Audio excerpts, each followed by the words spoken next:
2024년 7월 23일 마감 및 관심주 시작하도록 하겠습니다. 타이틀은 실적주에만 좀 관심을 가져보자 이런 얘기를 좀 해드리고 싶고요. 두 번째는 실적이 좋다라고 하더라도 밸류에이션에 따라서 좀 조정을 받을 수 있다 이런 내용을 좀 얘기를 해드리고 싶습니다. 오늘의 차트는 종가를 기준으로 작성이 된 거고요. 구독, 좋아요, 알림 설정 부탁드리도록 하겠습니다. 늘 말씀드리지만 제가 4월 말부터 지금까지 매일 유튜브를 찍었죠. 그러다 보니까 종목이 한 2, 300개 됩니다. 그 안에서 어, 제가 리뷰를 안 해드렸거나 혹은 손절가를 드렸음에도 불구하고 관리를 좀 못하셨다 이런 종목들에 대해서는 댓글로 남겨놓으시면 그 종목에 대해서는 바로 리뷰해드리도록 하겠습니다. 먼저 시장 상황을 확인을 해 보도록 하겠습니다. 코스피 기관과 외국인이 동반 매수가 들어오다가요. 장 막판에 기관 쪽에서 매도로 전환이 되게 되면서 외국인만 매수한 상황이 되었습니다. 외국인이 2381억 매수를 했고요. 개인이 1900억 매도, 기관이 238억 매도를 했습니다. 중요한 건 2810포인트 있죠. 위에 있는 2810포인트를 위로 올라가야지만 추세가 살아난다라고 생각을 하시면 좋을 것 같고요. 만약에 그렇지 못할 경우 하락이 유지가 된다 이렇게 좀 생각을 하셔야 되는데 시장이 여기서 이렇게 상승하고 조정받았죠. 그리고 쭉 상승했습니다. 그리고 원래 반등이 2810포인트에서 이렇게 나왔어야 되는데 2810포인트 이탈을 하게 되면서 전 저점까지 밀렸죠. 그렇기 때문에 이 부분을 이탈을 하게 되면 그 다음에는 저점부터 이렇게 상승하는 곳에서는 한번 반등이 나올 가능성은 있습니다. 2800, 2700 한 40포인트 그리고 깨지게 되면 조금 많이 깨질 수 있어요. 2650까지 깨질 수 있습니다. 그렇기 때문에 현재 중요한 부분은 2760, 2755 이 포인트는 무조건 좀 지지를 해줘야 된다. 이렇게 좀 생각을 하시면 좋을 것 같고요. 코스닥 확인해 보게 되면 코스닥은 기관과 외국인이 동반 매수를 했습니다. 그런데 폭은 좀 애매하죠. 코스피보다 덜 올랐으니까요. 하루 종일 기관과 외국인은 동반 매수를 하면서 반등이 좀 나왔는데 중요한 포인트가 지금 815포인트가 있거든요. 815포인트. 이거 위로 좀 올라와야 되는데 815포인트를 여전히 못 올라오고 있고요. 815포인트 돌파를 하게 되면 그 다음에 830포인트입니다. 그리고 조정을 받으면 794포인트까지 조정 가능성이 있다라는 거 참고를 좀 해주시면 좋을 것 같습니다. 그래서 상황을 계속적으로 좀 확인을 해봐야 될 것 같아요. 오늘 815포인트 돌파를 하게 되면서 830포인트 때까지 반등이 나오겠구나라고 생각을 했는데 그게 아니라 오히려 좀 더 하락을 하는 그런 모습을 좀 보여주었기 때문에 시장 상황 내일까지 좀 지켜보셔야 됩니다. 미니 나스닥, 미니 S&P 500이 조금 더 하락을 하고 있기 때문에 조정 가능성 충분히 있기 때문에 어제 말씀드린 대로 반등이 나왔을 때 리스크 관리하라고 얘기를 해드렸죠. 그렇기 때문에 중요한 거는 조금 더 하락할 수 있다. 이렇게까지 생각을 좀 하시면서 대응하셨으면 좋겠습니다.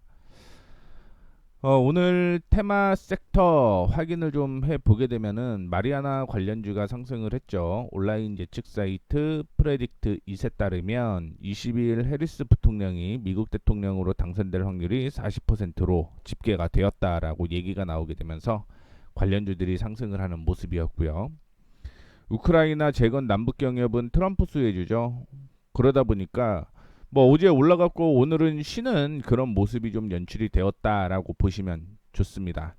웹툰은 골드만삭스가 네이버 웹툰에 커버리지를 게시를 했고 매수 의견과 투자 의견 62달러 목표 주가를 제시를 했는데 현 기준으로 한 3배 수준이거든요. 그러다 보니까 오늘 미국에서 네이버 웹툰 상승을 했습니다.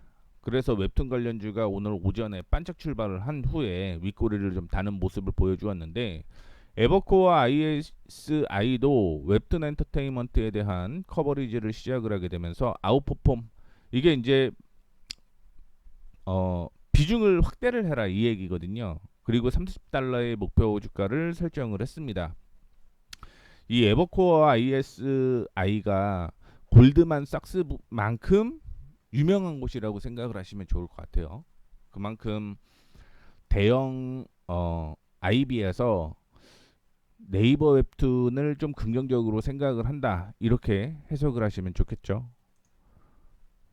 그리고 자동차 대표주, 자동차 부품주가 상승을 좀 하는 모습이었는데, 현대차, 기아차가 올 2분기 역대 최대 실적을 기록할 것으로 전망이 되고 있고, 전기차 캐즘 속 하이브리드차로 재빠른 생산 비중을 조정을 했고요. 고수익 차종 중심 판매 믹스 개선, 미국 판매량 증가 등이 원인으로 꼽히고 있습니다. 이에 따라서 한국투자증권이 현대차 그룹의 완성차들의 실적은 분기별로 역대 최고를 경신하고 있는데 멀티플은 이를 따라가지 못하고 있다, 이렇게 분석을 하고 있죠. 그만큼 아직 주가가 덜 올라갔다 이 얘기입니다. 그러다 보니까 오늘 상승을 하는 모습을 좀 보여주었습니다.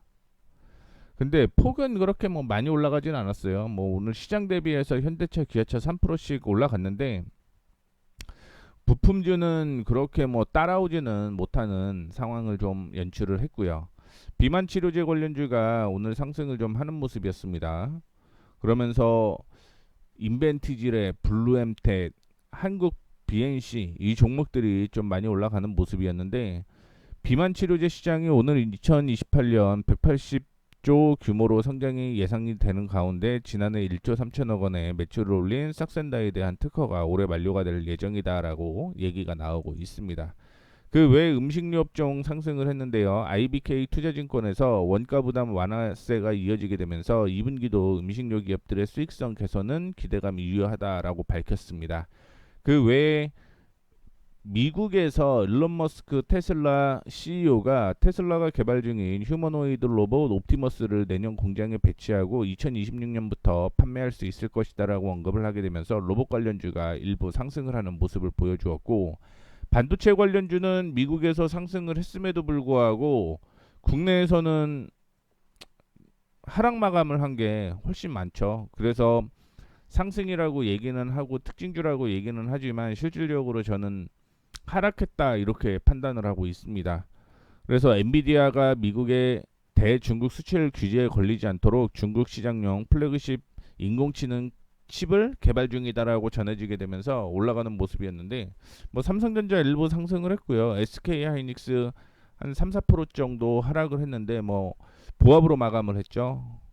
그 외 종목들 소폭 오른 것도 있지만 결국은 음봉 마감을 했다, 이렇게 생각을 하시면 좋을 것 같고, 제가 오늘 타이틀로 얘기를 해드린 게 전력 설비 때문에 말씀을 좀 해드린 겁니다.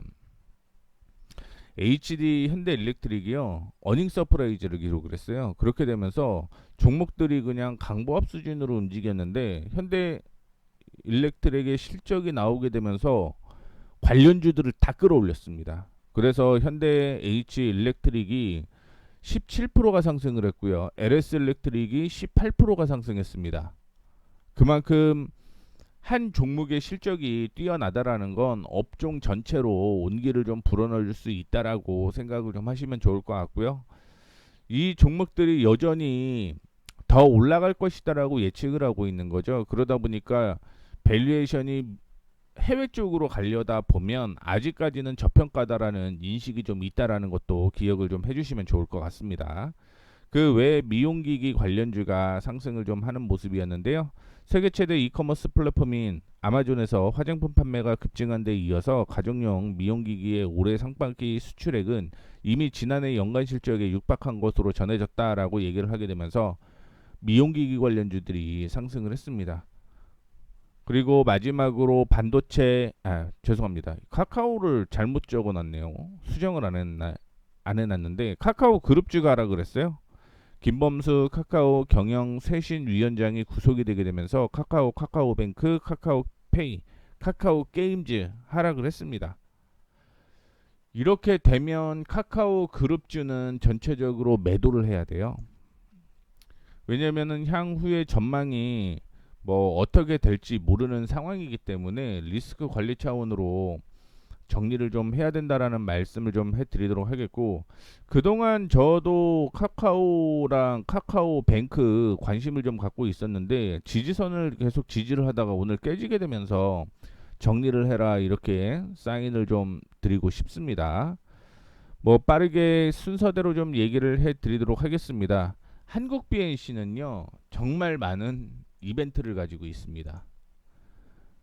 위에 앞서서 다 얘기를 좀 해드렸는데, 보신 것처럼 미용기기 관련주로도 엮여 있죠. 그리고 쭉 올라가다 보면 비만 치료제로도 엮여 있고요. 또 올라가다 보면 마리아나 관련주로도 엮여 있습니다. 그 테마가 세 개가 엮여 있는 거예요. 뭐 그에 비해서는 주가 상승이 크지는 않았는데, 중요한 거는 5,800원 기준으로 지금 박스권으로 좀 이어지고 있거든요. 5,800원에서 6,700원 사이에 박스권으로 이어지고 있는데, 이 6,800원을 돌파하게 되면 다시 한번 이전 고점 부근이었던 9,400원 이상으로 올라갈 가능성이 있기 때문에 지금 계속 보유하신 분들은 보유하셔도 상관이 없습니다. 그만큼 뭐 모멘텀이 많이 있는 종목이다라고 좀 생각을 하시면 좋을 것 같고요. YMC도 제가 어제 지지선이 나오는 곳이었다라고 볼 수 있고 반등 나와야 된다라고 얘기를 해드렸는데 다행히 반등은 나왔습니다. 특별한 이슈는 없었는데 반등이 좀 나왔고요. 그동안 고점에서 뭐 한 30% 정도 밀렸기 때문에 반등이 나온 그런 상황이다라고 볼 수 있을 것 같은데, 그나마 긍정적이다라고 보고 있는 건 거래량이 271%가 상승을 했습니다. 전일 대비. 그러니까 눌렸을 때 어제는 매수세가 그렇게 많지는 않아 갖고 밀린 거라고 보시면 좋을 것 같고요. 오늘은 그만큼 더 매수세가 많이 들어왔기 때문에 지지선이 확실하게 좀 잡힌 듯한 그런 모습을 좀 연출을 하고 있습니다. 그래서 지금 원래는 14,400원이 굉장히 중요한 포인트라고 보고 있는데, 지금 뭐 14,700원까지 지지를 상향으로 조정하셔도 무난히 없다라는 말씀을 좀 드리고 싶고요. 티라유텍은 로봇 관련주로도 이슈가 되고 자동차 부품주로도 이슈가 되는 종목이다라고 보시면 좋을 것 같습니다. 뭐 오늘 상한가가 일부 들어가는 모습도 연출을 좀 했었는데, 제가 티라유텍에 대해서는 계속적으로 말씀을 좀 드리고 있죠. 블로그도 몇 번을 제가 써놓은 종목이다라고 좀 생각을 하시면 좋을 것 같은데요. 하반기에 제가 이벤트 많다라고 얘기를 해드렸습니다. 며칠 전에 아마 보면은 7월 19일 그때 보게 되면은 제가 얘기를 좀 해놓은 게 있는데, 그냥 빠르게 다시 한번 확인을 좀 시켜드리도록 하겠습니다. 뭐 현대차, 네이버, LG 투자사고요. 글로벌 상장 기대감 투자를 했어요. 그리고 자율주행 로봇 납품을 했다라고 얘기를 하고 있는데, 뭐 미국은 로봇주 신고가가 계속적으로 좀 이어지고 있다라는 걸 얘기를 좀 해드리고 싶은 거고요. 뭐 주가가 그동안 못 올라갔던 건 테마주와 섹터가 힘을 못 썼다 이거죠. 그렇기 때문에 뭐 로봇 관련주들이 다 횡보를 좀 한 모습을 보여줍니다. 그 다음에 실적이 1분기도 역시 적자가 좀 이어지고 있다라고 볼 수가 있는데, 모멘텀 확인해 보게 되면 클로버 상장 이슈가 좀 있었어요. 그래서 2024년 4월에 코스닥 상장을 위해서 상장 예비 심사 청구서를 제출을 했고요. 보게 되면 현대차, 네이버, 롯데, 그리고 삼성전자 파업 이슈가 있었는데, 티라유탁의 고객사가 삼성전자와 SK 하이닉스죠. 그리고 현대차 핵심 그룹 현대 트랜시스가 티라 로보틱스의 자율주행 로봇을 도입을 했는데, 티라유텍의 자회사가 티라 로봇입니다. 그래서 주가 더 올라갈 가능성이 있다라고 얘기를 하는 겁니다. 그래서 뭐 단기적으로는 8,000원대까지 올라갈 가능성이 있다라고 얘기를 했는데, 오늘 주가는 8,000원을 넘었죠. 그러다 보니까 이 8,000원은 지지가 되고 있다 이렇게 생각을 하셔야 됩니다. 지지 확인을 좀 해보시면 좋을 것 같고요. 이탈하지 않으면 그 다음에는 이제 9,700원까지는 추가적인 상승이 이어질 가능성이 있다. 여기까지 말씀을 좀 해드리도록 하겠습니다. 그 외에 녹십자홀딩스가 중요한 지점입니다. 5%가 하락을 했는데 지금 지지선으로 형성되어 있는 게 15,100원이에요. 그래서 잘 버티다가 오늘 조정을 받았습니다. 근데 15,100원 중요하다라고 말씀을 해드렸는데 거래량이 뭐 예상 전일 대비 큰 폭으로 좀 동반이 되지는 않아서 반등은 나올 수 있다 이렇게 보고 있거든요. 그럼에도 불구하고 15,100원 지지선이 있다라는 거 참고를 좀 해주시면 좋을 것 같습니다. 그래서 지지선이 뭔데 이렇게 처음 보시는 분들은 15,100원 이탈 시 매도해야 돼요. 자, 그 다음에 홈캐스트 어제는 뭐 5% 급등이 나왔다가 오늘은 또 5%대 하락이 나오는 모습이었습니다. 계속 지지선이 3,150원이고요. 3,150원 지지를 하게 되면 괜찮습니다. 근데 3,150원 이탈하게 되면 정리해야 된다라는 얘기를 좀 다시 한번 얘기를 좀 해드리도록 하겠고, 카카오와 카카오뱅크는 그냥 제가 뭐 악재가 있어서 매도를 무조건 하라는 건 아니었고요. 중요한 거는 어제도 얘기를 해드렸던 게 지지선이 이렇게 나왔어요. 4만 원이. 근데 지지선을 이탈했기 때문에 정리를 하자라고 말씀을 해드리는 겁니다. 이전에 저항으로 형성되었던 가격이 4만 3천 원 부근이었는데 여기를 지금 돌파를 못했단 얘기죠. 그리고선 저점을 이탈을 했기 때문에 추가적인 하락이 이어질 가능성이 있다라고 보고 있고, 지금은 37,300원 지지가 나와야 되는데 개인적으로는 여기도 좀 위태롭지 않을까라고 생각을 해서 정리하자라는 차원으로 정리해라라고 말씀을 해드린 거고, 카카오뱅크도 똑같아요. 지금 뭐 지지선으로 잡고 있는 게 이전에 지지였던 2만 뭐 100원, 200원 수준이었는데 지금 거기 살짝 이탈하는 모습이었죠. 거기다가 거래도 1397%가 동반이 됐습니다. 매도를 엄청 했다라는 얘기예요. 매도를 엄청 했다. 그렇기 때문에 오늘 뭐 일시적으로 카카오뱅크는 카카오 문제가 있으니까 이거 매각을 해야 된다라는 얘기 때문에 반등이 나왔다가 시장 자체가 그렇게 뭐 힘이 없었던 거죠. 그래서 빠르게 차익 실현 나왔던 물량이 있었지 않을까라고 생각을 하고 있습니다. 그래서 올라온 걸 매도를 한 거는 결국은 뭐 기관과 외국인이었는데, 중요한 부분은 지금 리스크 관리를 해야 된다라는 거. 2만 원 이탈을 하게 되면 그 다음에는 뭐 18,000원대까지 조정 가능성이 있기 때문에 리스크 관리해야 된다라고 다시 한번 언급을 해드리도록 하겠습니다. 그리고 제가 이전에 언급을 해드렸던 바이넥스가 지금 횡보를 좀 하고 있죠. 이 횡보를 하고 있는데 오늘 돌파 시도를 좀 했어요. 돌파 시도를 했는데 중요한 거는 시장에 힘이 없다 보니까 이 돌파를 못한 거죠. 자, 그러면 내일은 21,800원을 돌파를 하게 되면 타이밍이 다시 나온다라고 생각을 하시면 됩니다. 그리고 여전히 18,500원은 손절가로 형성이 되어 있다. 그러면 만약에 내일 조정을 받으면 18,500원에서 다시 사야겠다. 이런 생각도 가지셔야 돼요. 그래서 전략을 좀 두 개를 얘기를 해드리자면 21,800원 돌파하게 되면 매수를 해도 되고요. 그게 아니면 18,500원에서 매수를 해도 됩니다. 전략 1, 전략 2예요. 대신 이제 18,500원에서 매수하신 분들은 이 가격이 있죠. 17,000원을 손절가로 잡으셔야 되고요. 17,000원이 손절가입니다. 그리고 21,800원을 돌파를 했을 때 매수하신 분들은 18,500원이 손절가예요. 요렇게 연결이 된 겁니다. 뭐 계속적으로 이슈가 좀 있는 종목이 바이넥스가 아닌가라고 좀 생각을 하고 있고, 어떻게 됐든 올해 그 미국에서 법안이 통과될 가능성이 높다라고 보고 있는 거죠. 그러다 보니까 기대감이 계속적으로 좀 있습니다. 이게 만약에 통과가 되게 되면 그 다음에는 더 올라갈 가능성이 있어요. 올해 실적은 좋지는 않습니다만 생물보안법에 대한 기대감이 형성이 되게 되면 국내에서는 분명히 치고 들어갈 수 있는 여건이 마련되어 있기 때문에 보셔도 상관이 없다라고 생각을 해서 바이넥스 전략 두 개를 좀 제시를 해드렸고요.